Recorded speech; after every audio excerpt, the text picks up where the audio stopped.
आता काही जण आता जॉईन झालेले आहेत, त्यांनी लक्ष द्यायचं आहे, थोडंसं नीट लक्ष द्या बघा.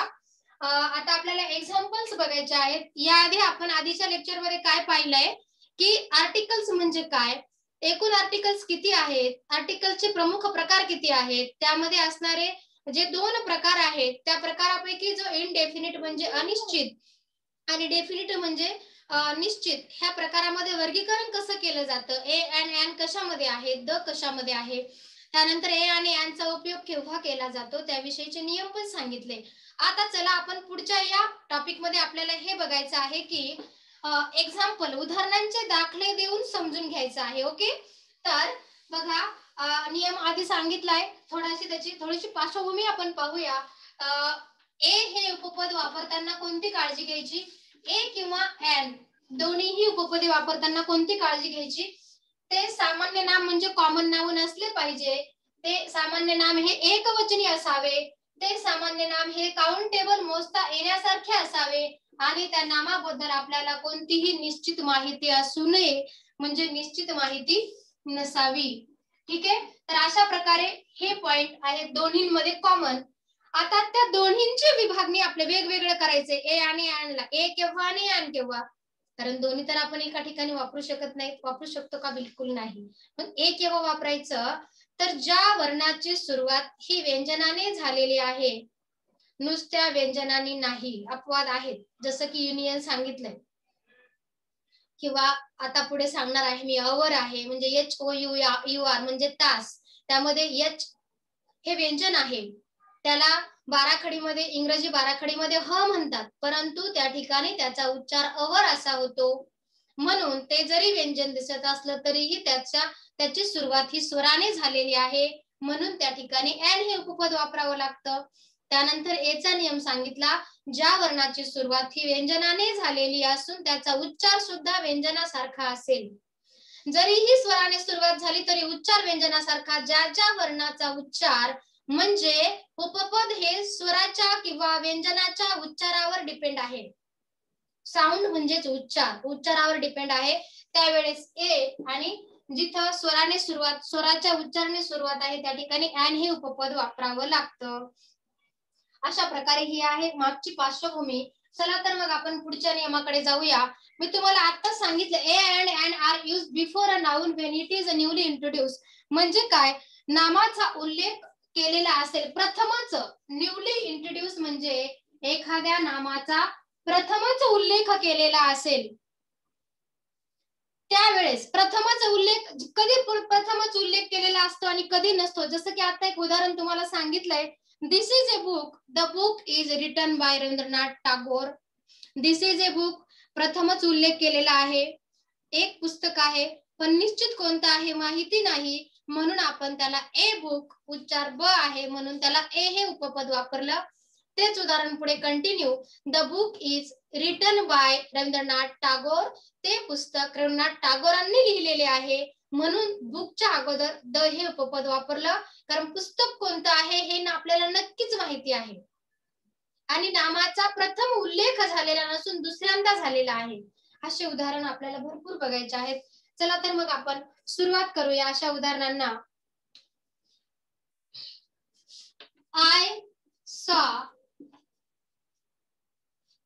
I saw a girl. I saw a girl म्हणजे मी कुणाला पाहिले, मुलीला पाहिले. कोणत्या मुलीला, एका मुलीला. I saw मी पाहिले, कुणाला, एका मुलीला पाहिले, a girl. पण कोणती मुलगी आहे हे आपण निश्चितपणे सांगू शकतो का, नाही. आणि विशेष म्हणजे या वर्णाची सुरुवात, या नामाची सुरुवात ही स्वराने झालेली आहे, ग, म्हणून या ठिकाणी आपण कोणतं उपपद घेतलेलं आहे, ए हे उपपद घेतलेलं आहे. दुसरं एक्झाम्पल बघा, give me a book.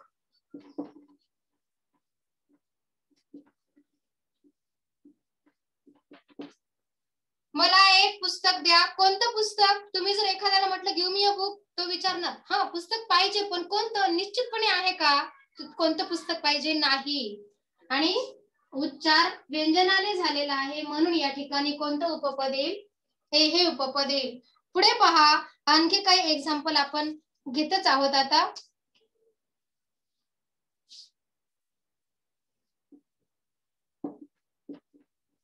This is toys. This is हे काय आहे? खेळणी आहे. कोणती खेळणी आहे माहित आहे का? आणि उच्चार व्यंजनाने झालेला आहे, त्यामुळे आपण तिथे हे उपपद घेतलेला आहे. She is a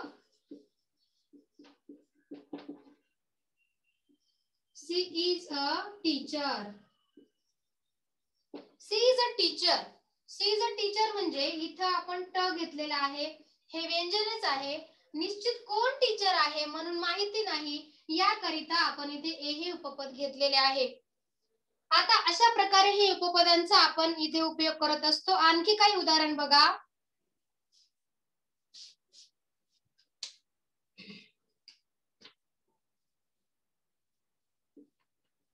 it is N.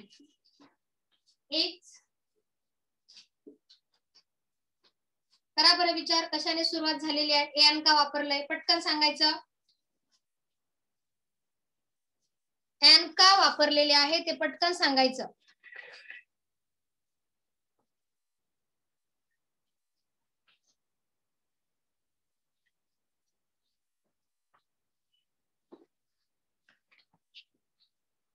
काय अर्थ नाही कळला?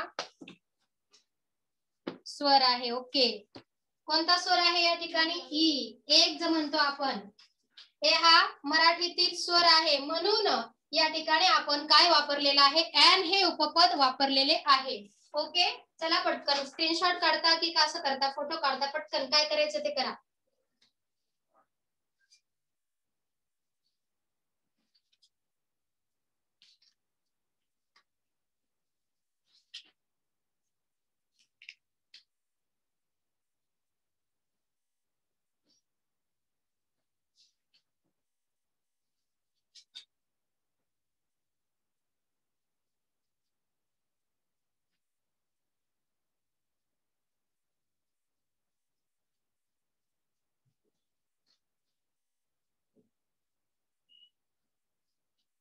पुढच्या उदाहरणांकडे वळूया.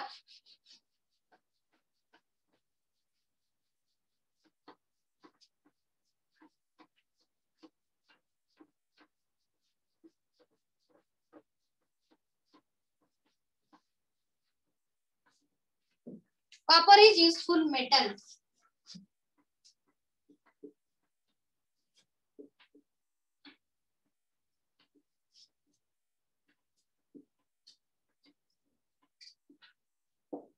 पटकन उत्तर पाठवा बरं. तुम्हाला काय काय समजलं हे तरी मला कळेल. Copper is useful metal. He is not honorable person.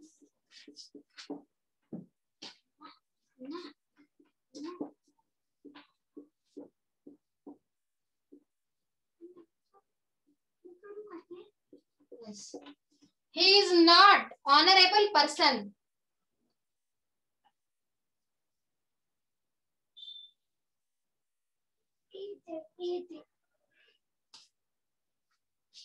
Reindeer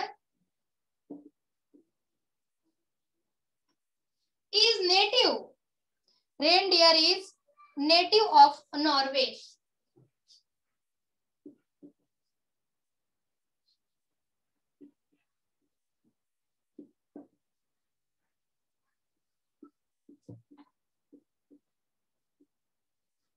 म्हणजे नेटिव्ह म्हणजे त्याचं मूळ कोणत्या देशाचं आहे? रेनडियरचं नॉर्वे. इज ए नेटिव्ह, एकच मूळ आहे. पण इथं उपयोग करायला सांगितलाय, काय येईल तो.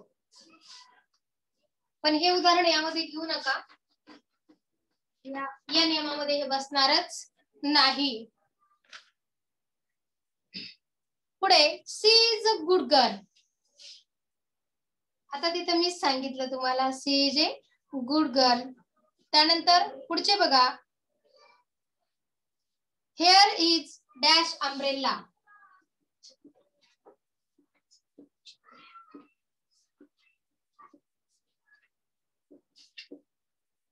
उच्चारण लक्षात घ्यायचं आणि पटकन स्वर त्यामध्ये टाकायचे.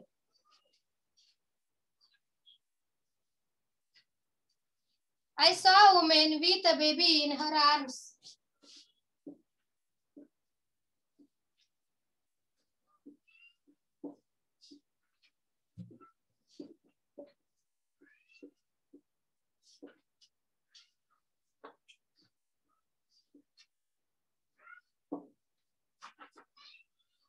आय सॉ वुमेन, वुमन आहे फक्त, वुमेन असतं तर अनेक वचन नियमामध्ये बसलंच नसतं. एका शब्दामुळे एक नियम चुकतो आणि तिथं आपलं उत्तर चुकतंय.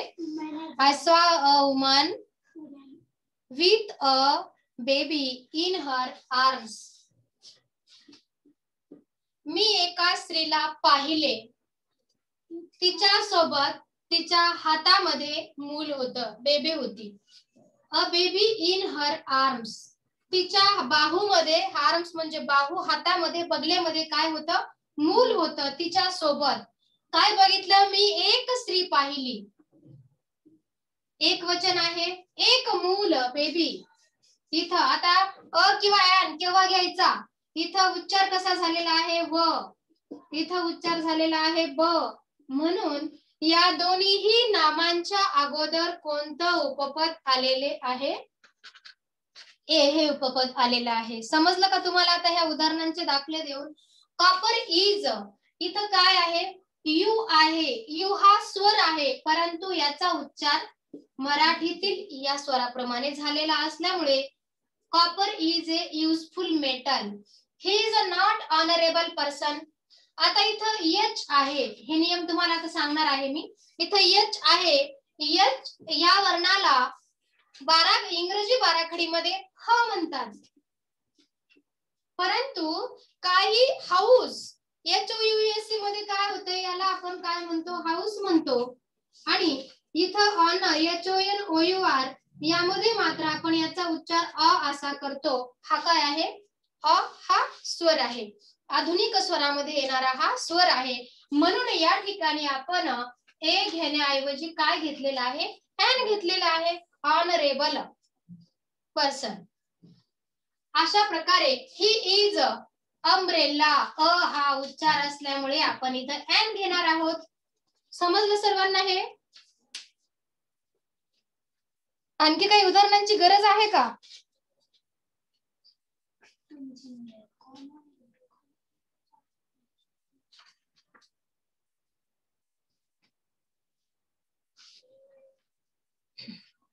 चला पुढे जायचं. नियम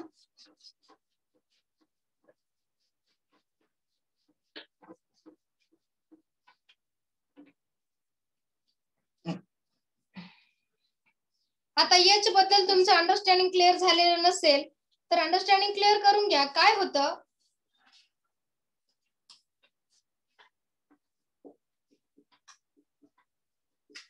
it will be noticed, it will be noticed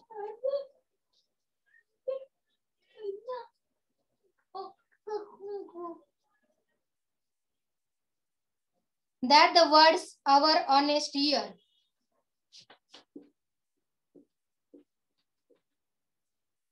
that the words, कोणते कोणते वर्ड्स आहेत यामध्ये, our, honest आणि ear. म्हणजे उच्चार कशाने झालेला आहे, एच ने झालेला आहे, पण त्याचं उच्चारण कसं होते, वोवेल साऊंड ने त्याची सुरुवात होत आहे. त्यामुळे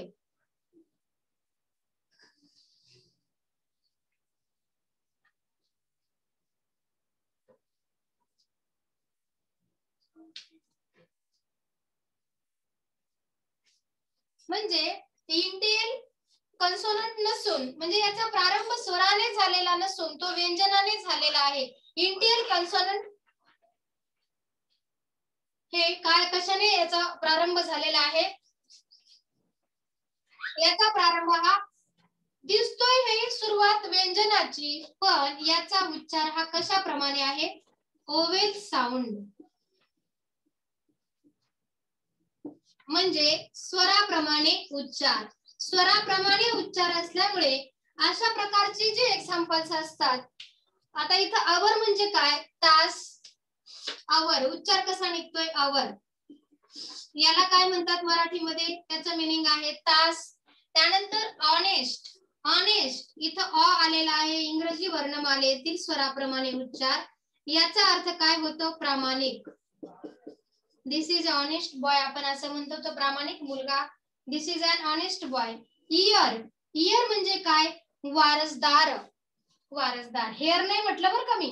HAIR हेअर जर असेल तर याच्या अगोदर ए येईल.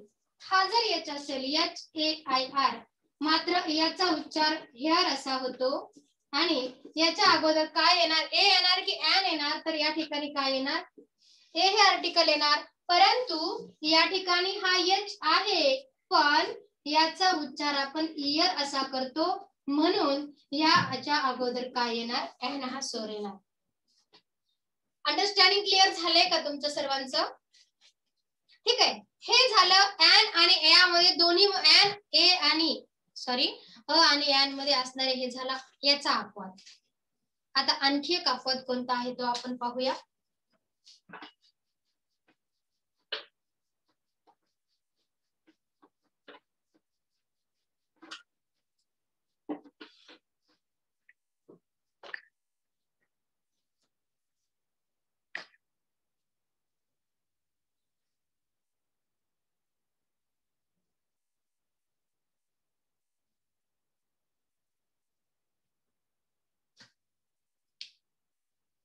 तुम्हाला लिहून दिले वाटतं मी अगोदर ते ना, युनिव्हर्सिटी म्हणजे ज्यांचा उच्चार दिसतात व्यंजने, पण मुळात ते काय आहेत, त्यांचा उच्चार हा दिसताना दिसत आहेत स्वर, पण त्यांचा उच्चार हा व्यंजनाप्रमाणे होतो. म्हणून अशा नामांच्या अगोदर कोणती कोणती नामे सांगितली तुम्हाला? University, union, European, 1 rupee note, 1 rupee note. आणखी काय सांगितलं नियमामध्ये?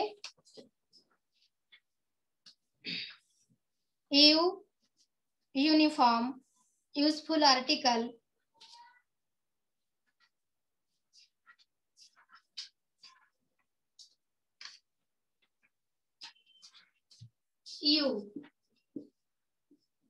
Uniform, useful article.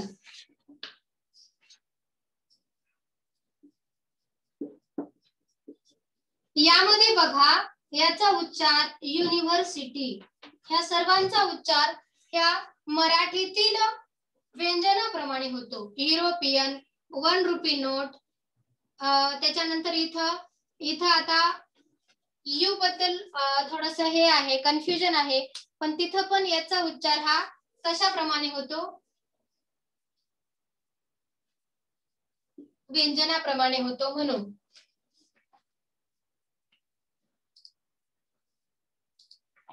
चला, आता इथं पण उच्चार व्यंजनाप्रमाणे आहे, तर नियम लिहून घ्यायचा आहे किंवा मी सांगते.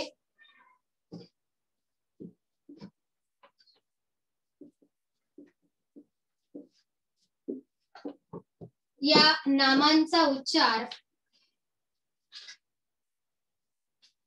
ही नामे मुळात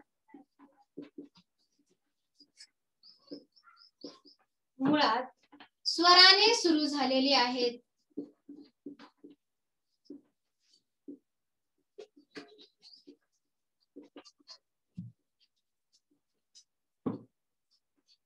परंतु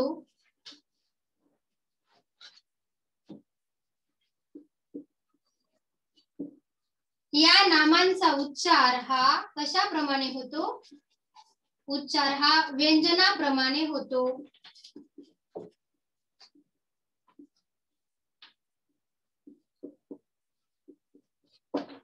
त्यामुळे अशा नामापूर्वी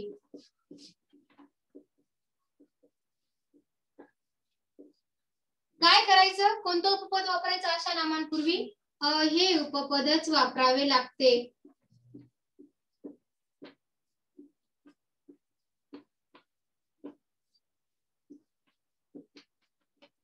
आणखी याच्यातले बरेचसे नियम आपल्याला बघायचे आहेत.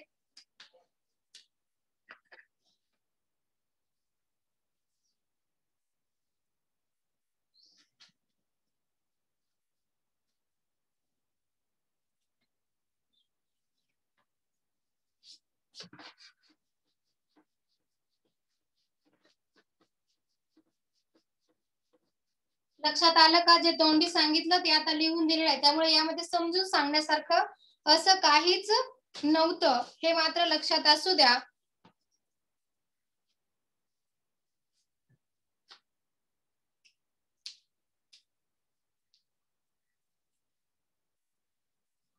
नियम घ्या पुढचा. Before a noun when it is an example.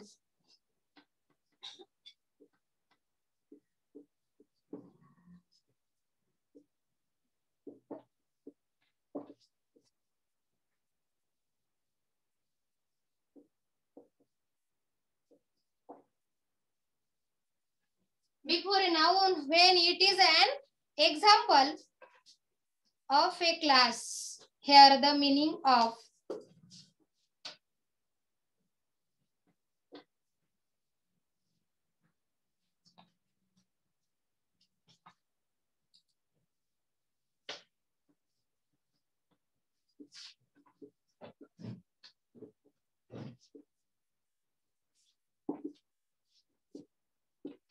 Here the meaning of, लक्ष नीट द्यायचं, a or an is every.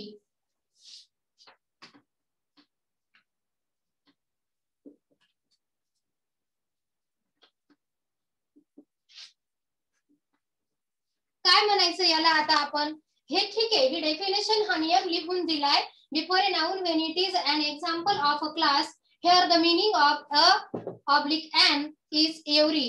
म्हणजे काय तर या नियमामध्ये बघा, जर एखाद्या गोष्टीचा वर्ग दाखवायचा असेल तर त्यावेळेस एव्हरीच्या ऐवजी काय वापरला जातो? जर एखाद्या गोष्टीचा वर्ग दाखवायचा असेल,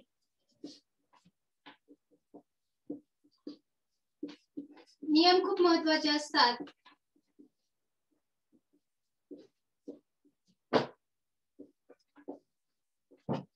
एखाद्या गोष्टीचा वर्ग दाखवायचा असेल तर अशा वाक्यामध्ये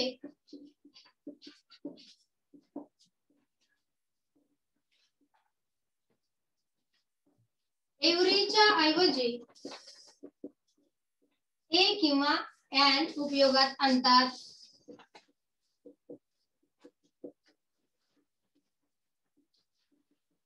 म्हणजे काय समजून घ्यायचं आहे. एक एक्झाम्पल दिलं जाईल, त्यामध्ये तुम्हाला ते समजेल की आपल्याला कसं करायचं, काय करायचं.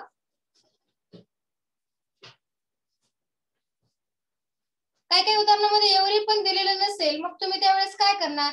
ए tiger is a wild animal.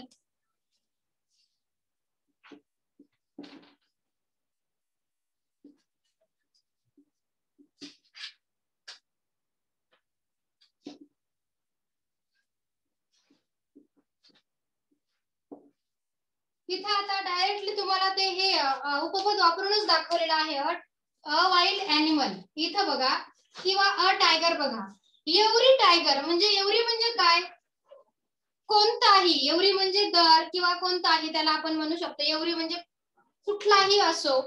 तर त्यामध्ये जे tiger is a wild animal म्हणजे वाघ हा जंगली प्राणी. वाघ हा एक जंगली प्राणी आहे, अ वाईल्ड एनिमल. तर यामध्ये काय केलेलं आहे? जेव्हा आपल्याला समूहात एखाद्या गोष्टीचा वर्ग दाखवायचा असतो त्यावेळेस आता इथं कोणता वर्ग आहे? वर्ग कोणता आहे? Wild animal. कशाचा वर्ग आहे? हा प्राणी वर्ग आहे. मग त्यावेळेस काय करायचं? जर उदाहरणांमध्ये एव्हरी आलं तर एव्हरीच्या ऐवजी काय घ्यायचं? अ हे उपपद घ्यायचं. आणि जर एव्हरी जरी नाही आलं, तिथं डॅश डॅश दिलेलं असेल किंवा म्हणजे फिलिंग द ब्लँक्स, गाळलेल्या जागा असतात, आर्टिकल्स मध्ये दिलेल्या असतात, तर त्या ठिकाणी अशा प्रकारची उदाहरणं जेव्हा येतात त्यावेळेस आपण काय करणार? प्राणी वर्ग जर असेल, एखाद्या गोष्टीचा जर समूह असेल तर त्यावेळेस अ किंवा एन उच्चारानुसार वापरलेले असते. पुढचं उदाहरण,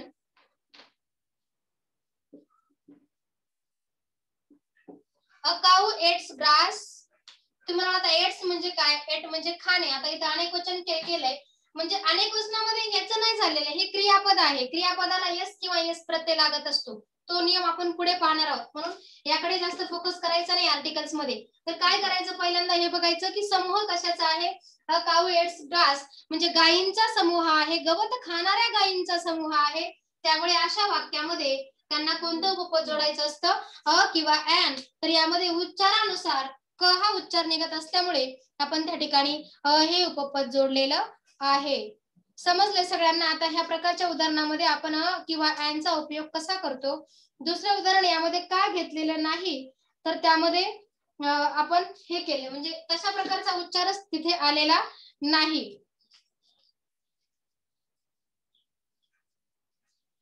पुढचा नियम बघा. हे लक्षात आलंय का? वर्ग दाखवायचा असेल तरी सुद्धा काय करायचं, हे उपपद वापरायचं. हे एवढं महत्वाचा नियम नाहीये, कारण हा आर्टिकल्स मध्ये समोर तुम्हाला येऊन जाईलच, म्हणून लक्षात नाही ठेवला तरीही चालेल. नजरे खालून जाते हेच महत्वाचं आहे. जे फोकस करायचं आहे ते मी तुम्हाला प्रत्येक वेळी सांगतच असते की नेमका फोकस आता या ठिकाणी कशावर करायचा आहे. तर बघा पुढे आणखी याच्यामध्ये असणारे जे काही हे आहेत उदाहरणं आहेत ते कसे असतात. Use in expressions of price.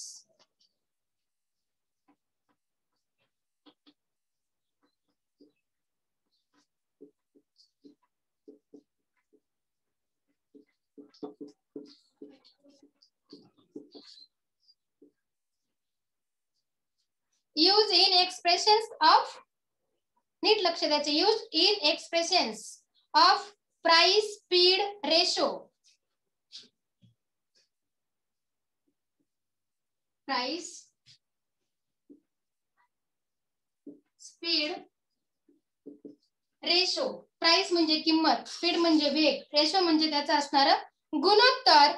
Means per each म्हणजे ज्याच्यावर असेल त्याच्यावर ते ठरवलेलं असतं. त्यावेळेस काय केलेलं असतं, ए किंवा ॲन या उपपदाचा उपयोग केला जातो. किचकट नियम नाही आहेत, पण लक्षात ठेवल्याशिवाय पर्याय नाही. अशा उदाहरणांमध्ये किंमत गती किंवा परिमाण दाखवण्यासाठी उपयोग केला जातो. इथंच लिहून देते. प्राइस म्हणजे किंमत, स्पीड म्हणजे गती, रेशो म्हणजे परिमाण.